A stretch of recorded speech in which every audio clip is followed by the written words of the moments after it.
Bolas, hoje eu vou estar fazendo aqui como ter Minecraft grátis atualizado 2026.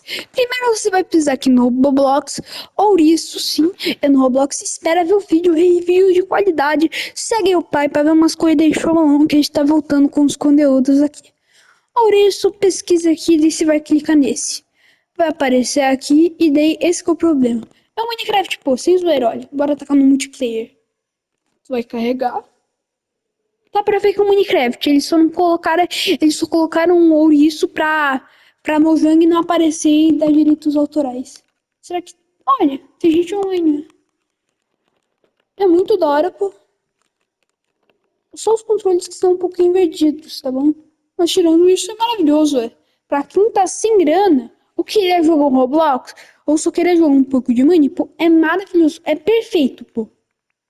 É muito bom. Então é esse o tutorial.